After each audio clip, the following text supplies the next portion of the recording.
Hello class, in this video I will be providing answers to these activities. Okay, quick review lang ng functional groups. Here, ayan. Alkane, alkene, alkyne, usually parent chain. And take note that we look at the carbon-carbon bond. Single bond, alkene, CnH2n plus 2, alkene. And then alkyne, CnH2n minus 2. So, ito yung number of carbons. We also have haloalkanes, yung kapag connected sila together.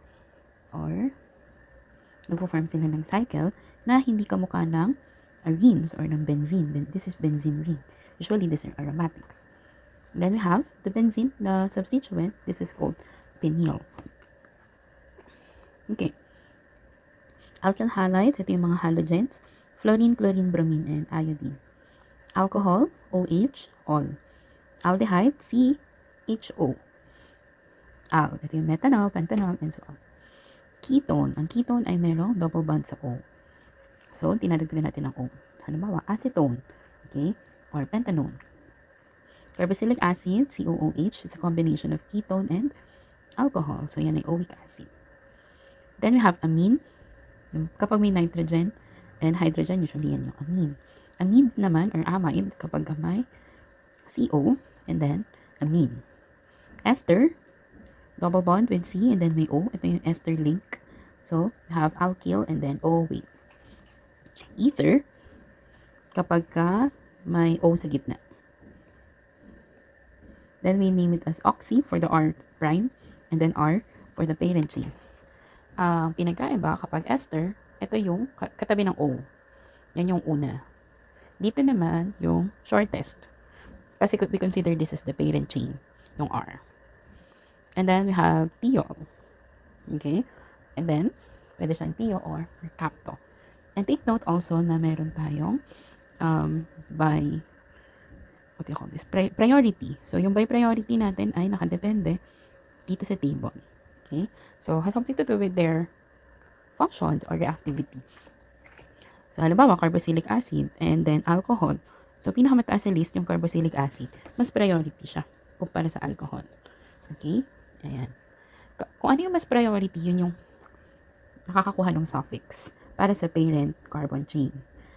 Okay? Yung least priority dun sa set of functional group, prefix naman sila. Example, eto, halimbawa, meron ka ditong phenyl. Papakita ko yung sagot nito mamaya. Meron kang phenyl, amine, thiol, at alcohol. Okay? So, sino dito yung priority? So, kung titingnan natin to, so, si phenyl naman ay arene. So, ito si arene. Ito si amine, si thiol, at si alcohol. So, dito sa apat, priority mo alcohol. Sunod thiol, amine, arene.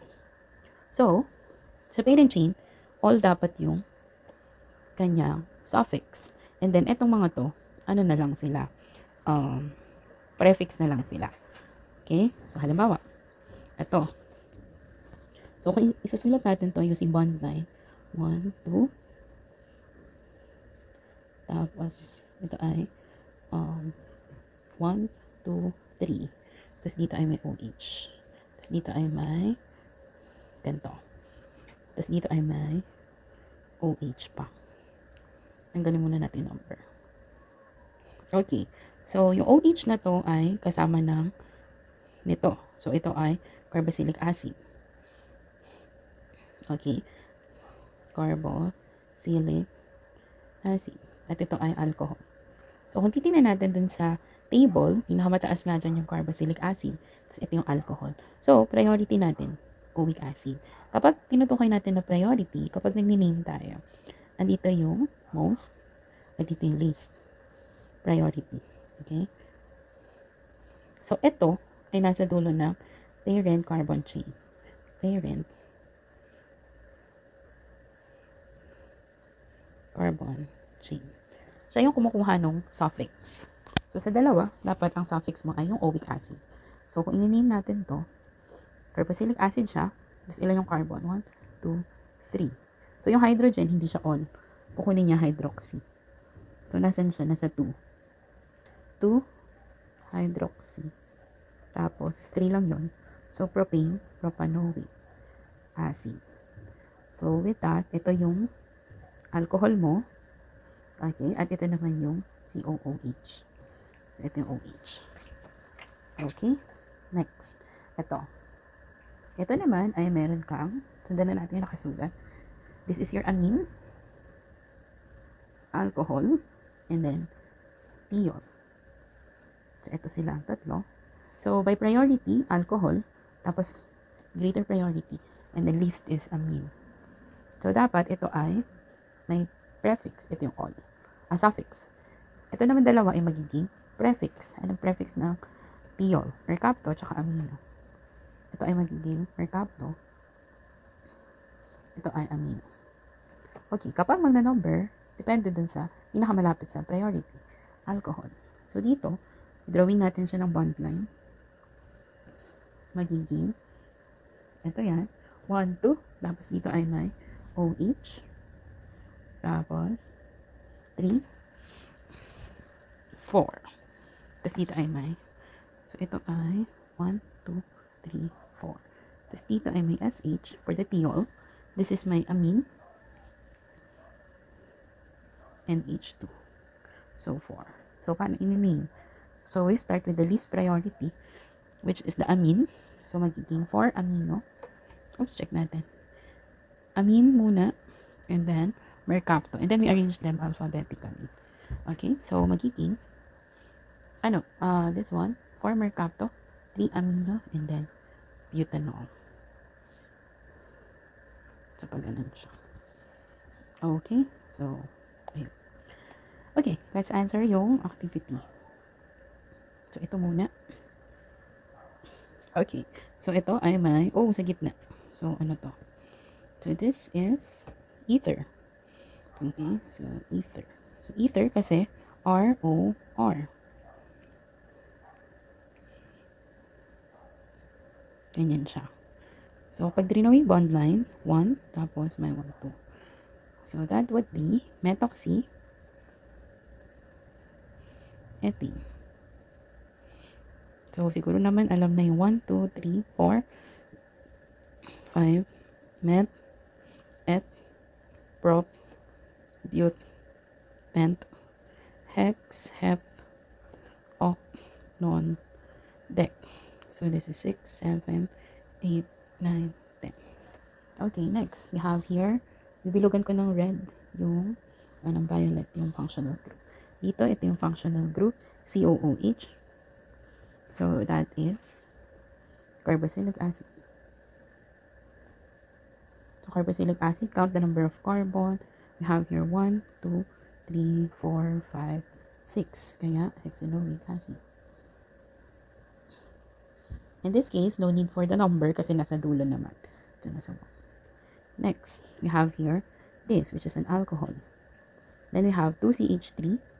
So, that is methyl-methyl or dimethyl. So, still this is considered alcohol. Kasi yung functional group natin ay OH. So, let's count the number of carbon. 1, 2, 3, 4, 5. Kahit sa kabilang side tayo mag-1, 3 pa din yung alcohol. So, okay lang. So, name will be, we start with the branch. Ito yung branch. So, that will be 2,4 dimethyl 3 pentanol. Okay? So, this means dimethyl, dalawa, saan makikita? Sa second and fourth carbon. Yung alcohol mo, saan makikita? Sa third carbon. Okay? So, kung ito drawing natin, ang bond line, magiging 1, 2, 3, 4, 5. Yan, diba? Dito meron kang OH. Oops, laki yan. 1, 2, 3, 4, 5. Dito meron kang OH. Dito meron kang dalawang methyl. Okay, next. This one. COO. Ano naman yung COO? That is ester. So, ester is RCOR. Diba? So, we start with the O. At dadagdagan natin yun ng il. So, let's count. 1, 2, 3. So, propyl. propyl, then 1, 2, ethanoate. Propyl ethanoate. Okay, so kung ito-drawing natin yung bond line, 1, 2, 3. Tapos ito ay O, ito ay meron dito. Tapos yan. Ganyan yung itsura niya. Pwede rin papaliktad yan. Pwede mo naman ikutin. Paano? Pag pwede rin. Na ganyan siya. Parehas lang yung magiging name. Okay, next. We have here CHO. CHO. So that means that is aldehyde. Okay, so CHO. Count 1, 2, 3, 4. Mali. 5. 1, 2, 3, 4, 5. Tapos meron kang dalawang methyl. So, di-methyl. Oh, sulat. 2, 4, dimethyl, pentanal. Pentanal. So, wala na number yung pentanal kasi nasa 1 naman siya.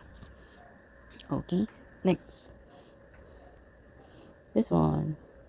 COO ulit. So, ester. May ester link.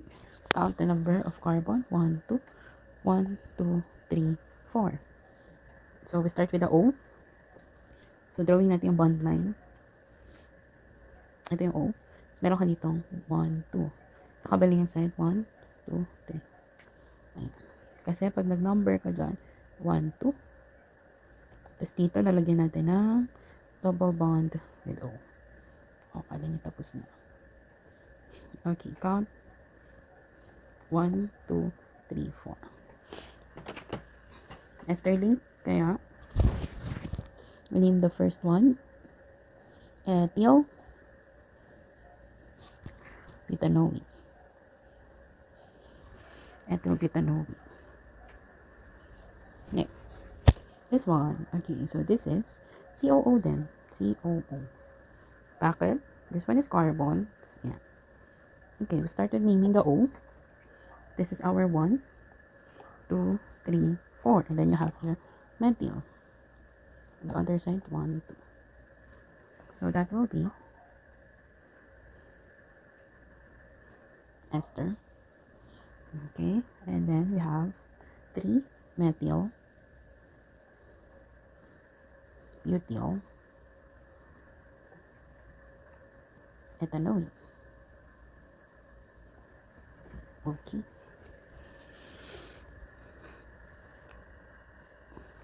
Okay, next we have here O. So RO, so that is ether.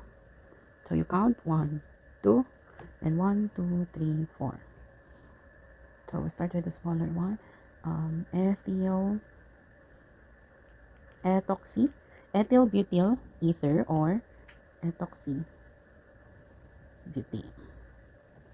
Ethoxy butane. Okay, next we have here COOH, carboxylic acid. Carboxylic acid. So that will be count the number of carbon.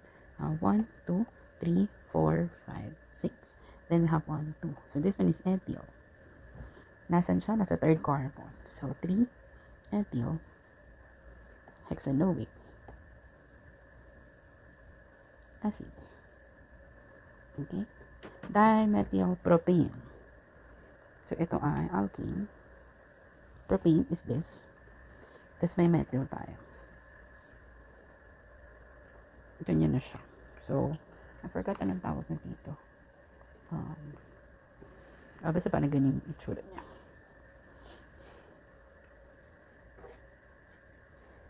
Okay.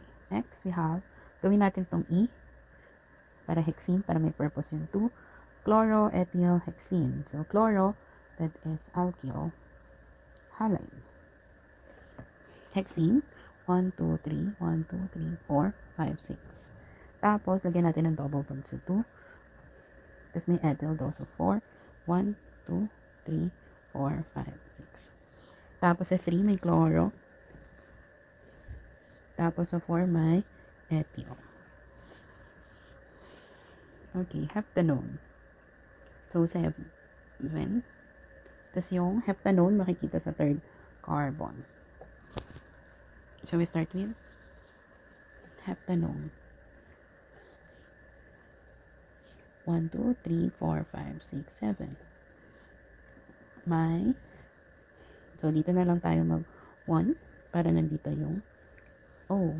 Double bond lang with O, yung ketone. Tapos, meron kang chloro sa 5. Bigyan natin na number. 1, 2, 3, 4, 5, 6, 7. So, may chloro. Tapos, may methyl. May guhit pa. So, sa 4. So, that is by priority, yung nandito sa parent chain yung name. So, that is ketone. Okay? Ethoxypentane. So, disregard na natin yung 2. So, ito lang naman yung inaarawin natin. So, ethoxypentane. So, may oxy. So, that is ether. So, may O ka sa gitna. Tapos, meron ka dito. 2. Tapos, meron kang pentane. 2, 3, 4. 1, 2, 3, 4. Kulang pa ng isa. 5, 2. Okay. Ethoxypentane. Pentyl propanoate. So, ester. So, ester. Pentyl propanoate. So, ester is, so, ito ay pentyl. 1, 2, 3. 1, 2, 3, 4, 5. Then propanoate. 1, 2, 1, 2, 3. Okay, so ayun. Okay, next video na lang ito at ito.